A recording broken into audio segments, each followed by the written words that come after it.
La bomba a Mogliano deflagra poco dopo l'ora di pranzo, quando il sindaco Davide Bortolato comunica di avere revocato con effetto immediato le deleghe a Leonardo Muraro, che oltre all'incarico di vice sindaco aveva pure la delega sicuramente di peso alla sicurezza. La goccia che ha fatto traboccare il vaso, un'uscita sulla stampa da parte di Muraro su una presunta richiesta del comune di prolungamento dell'orario di apertura della caserma dei carabinieri.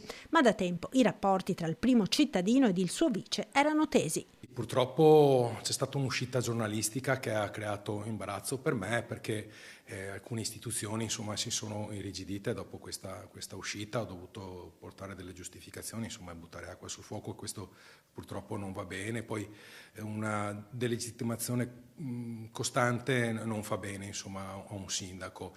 In una città c'è un sindaco e il vice deve fare il vice, non ci possono essere due sindaci in una città.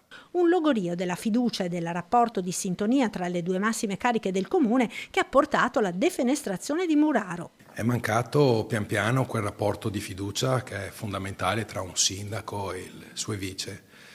E purtroppo quando manca il rapporto di fiducia non si lavora più bene assieme e l'azione amministrativa rallenta, e questo assolutamente una città, un'amministrazione come Mogliano Veneto non può permetterselo. Leonardo Muraro preferisce non commentare ufficialmente, ma accenna a tensioni politiche legate al passaggio di Bortolato a Fratelli d'Italia, tensioni che il sindaco nega. Voglio ribadirlo, l'alleanza di centrodestra a Mogliano rimane salda. Adesso attendo dalla Lega una rosa di nomi per scegliere un nuovo assessore. Del resto non è la prima volta che accade a Mogliano, successe anche nel 2020, allora però ci furono le dimissioni dell'assessore alla sicurezza, il leghista Carlo Albanese. L'ultima volta che mi è successo, 5 anni fa, la Lega mi fece il nome di Marco Donadel, che fece qui a Mogliano l'assessore per 4 anni e poi diventò sindaco e ora è nuovo presidente della provincia. Nell'attesa dell'indicazione da parte della Lega, Bortolato ha nominato sua vice l'assessora Martina Cocito.